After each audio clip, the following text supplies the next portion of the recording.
La Suprema Corte de Justicia de la Nación puso fin, ahora sí, a los trabajos. Después de 30 años de operar, recordemos que fue en 1995 aquella reforma judicial impulsada durante el gobierno de Ernesto Zedillo, 11 ministros, 15 años cada uno de ellos. Antes, pues había otra corte, antes del 95, 26 ministros, cargos vitalicios, en fin. Desde 1995 conocemos lo que hasta esta semana estaba operando, pero a partir del 1 de septiembre habrá cambios importantes, radicales y preocupantes para algunos en la Suprema Corte de Justicia cuando rindan protesta las y los ministros ganadores de la pasada elección judicial. Y le agradezco esta tarde la comunicación para platicar de todo este contexto al abogado José Mario de la Garza, usted lo conoce, expresidente de la Barra Mexicana de Abogados y fundador de Perteneces Asociación Civil. Estimado José Mario, un gusto platicar contigo como siempre. Qué gusto estar contigo, muy buenas tardes. Saludo todo también al auditorio. ¿Te parece si nos vamos antes de la reforma de Zedillo para que nos des un poco de contexto? ¿Cómo era antes de lo que hoy conocemos y de lo que conoceremos después del 1 de septiembre? Claro. Viene la reforma de Zedillo, se destituye a todos los ministros de la Corte, se crea una nueva Corte, se crea una estructura diferente, un pleno y dos salas, y se inaugura una nueva época, una nueva reflexión, digamos, una estructura de derechos humanos diferente, y a partir de ahí empieza a correr esta nueva Corte con también, hay que decirlo, la problemática que se generó con Andrés Manuel, con esta cuestión de el debate de si esta corte era una corte de lujos, que si era una corte que pues estaba privilegiando los intereses corporativos, y viene todo este debate de que hay que cambiar la corte, ¿no? Que la corte estaba comprometida y que había que hacer una nueva reforma. Ahí estamos. Ahora, no sé qué hacías tú en 1995, pero quisiera saber, si es que recuerdas, cómo fue aquel cambio. Es decir, ¿había dudas sobre lo que iba a entrar? ¿Había críticas sobre lo que iba saliendo? ¿Cómo fue aquel cambio, José Mario? Pues fue complejo, fue como esta cuestión de como un golpe de estado, se decía, ¿no? De que Zedillo estaba, pues con esta, ¿te acuerdas que era la muerte de Colosio, lo difícil que fue que Zedillo llegara a la presidencia? Y después, en diciembre, él viene y dice, vamos a reestructurar toda la corte, vamos a cambiarla, vamos a hacer una nueva corte.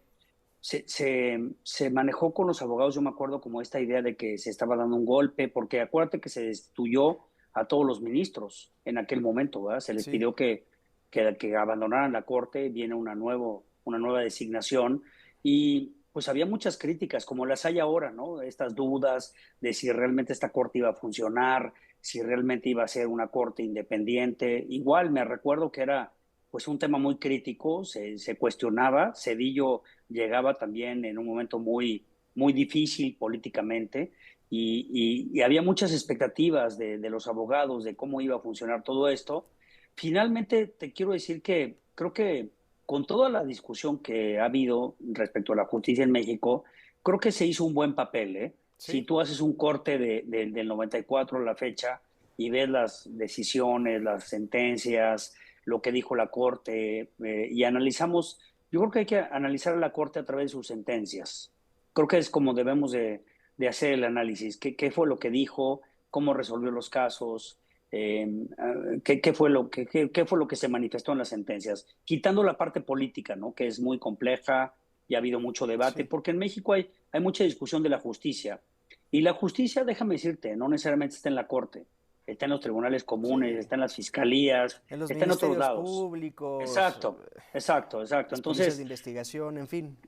exacto, creo que también la Corte tampoco merece este análisis de decir, oye, es que un ministerio público no avance en una investigación. Pues sí, pero eso no le toca a la Corte. También creo que es un tema Sí. de pensar qué es lo que le toca a cada quien, ¿verdad? Creo que también hay que hacer un análisis desde esa perspectiva. Estoy platicando con el abogado José Mario de la Garza y bajo todo lo anterior, José Mario, y lo siguiente es pronóstico, porque los años dirán absolutamente todo, pero bajo esta premisa de todo lo que había en el 95, que Cedillo, en fin, todo el contexto que nos diste, y funcionó 30 años, y quizás ya no iba a funcionar, no lo sé.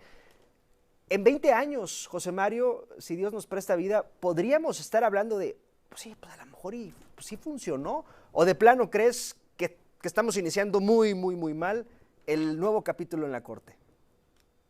A ver, el nuevo capítulo va de diferentes temas, ¿no? Un tema, los acordeones, que ya vimos cómo se discutió el tema del Tribunal Electoral.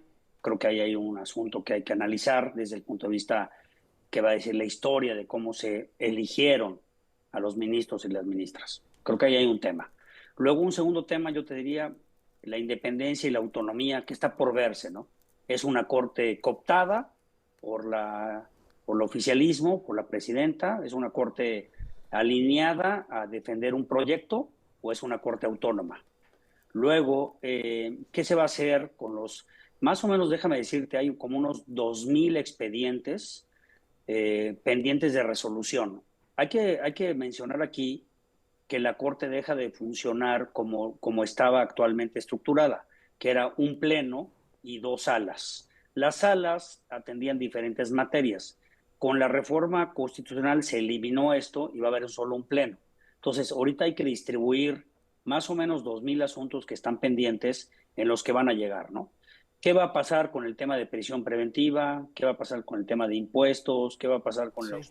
con los temas relevantes, ¿no? Se van a cooptar a una idea de un proyecto político, va a haber autonomía, va a haber sentencias que realmente marquen una diferencia con el poder político. Eso creo que está por verse, como bien lo dices, creo que son las expectativas que tenemos. El tema presupuestal, si tú te fijas, lo que perdió la Corte en los fideicomisos que tenía, se estima como unos 15,000 millones de pesos que estaban pues depositados para diferentes cosas, ¿no? Que había en la Corte que ya se perdieron, cómo se va a manejar el tema presupuestal, otro tema, la disciplina, acuérdate que se crea una nueva estructura de disciplina, ¿cómo va a funcionar? ¿Va a castigar a los jueces Sí. que dicten resoluciones adversas al oficialismo? Imagínate mañana que tenemos un juez que suspende una ley que está proponiendo la presidenta o el Congreso, ¿no? ¿Qué va a pasar con ese juez? ¿Lo van a castigar? ¿Lo van a sancionar? ¿Lo van a quitar? ¿Cómo va a funcionar eso? Eso también está por verse, se ha dicho mucho.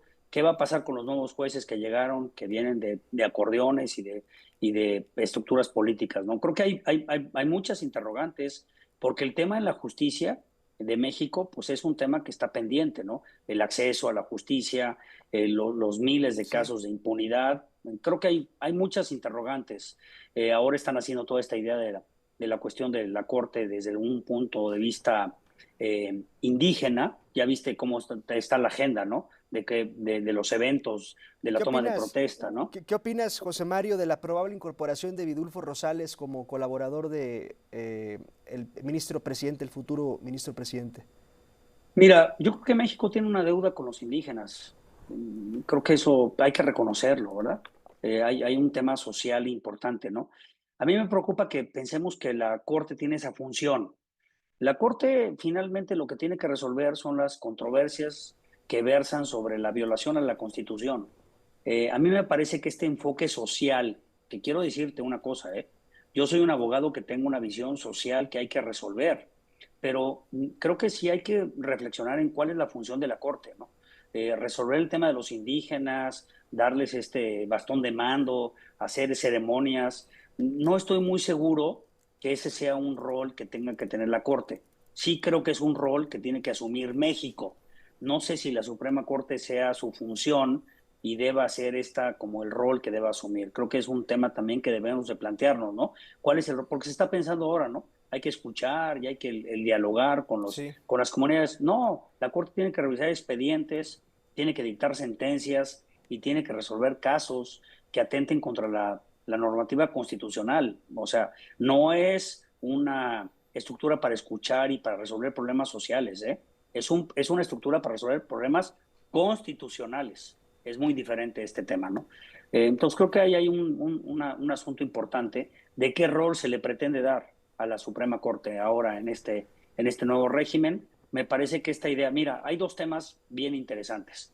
prisión preventiva, que creo que es un tema que pues ya le va a tocar a esta nueva corte, que se resuelve, y el tema impositivo de los impuestos, que puede ser un ejemplo a seguir, el tema que pase con Electra, ¿no? Sí, sí, ¿verdad? O sea, cómo se cobran los impuestos en México y cómo se resuelve el tema de la prisión preventiva y qué pasa con la gente que está en la cárcel esperando que dicten sentencia, ¿no? Creo que ahí vamos a ver mucho el rol. Vamos a ver si es un rol político para vender una propaganda o vamos a ver si es el rol legal de dictar sentencias que estén ajustadas a la Constitución. Creo que por ahí va la reflexión de lo que viene, ¿no? Gracias por esta síntesis, José Mario de la Garza. Un gusto platicar contigo, como siempre. Muchísimas gracias. Creo que hay que darle seguimiento. Quedo a tus órdenes. Te mando un abrazo y seguimos pendientes. Abrazo de vuelta, José Mario de la Garza, el abogado José Mario de la Garza. Y la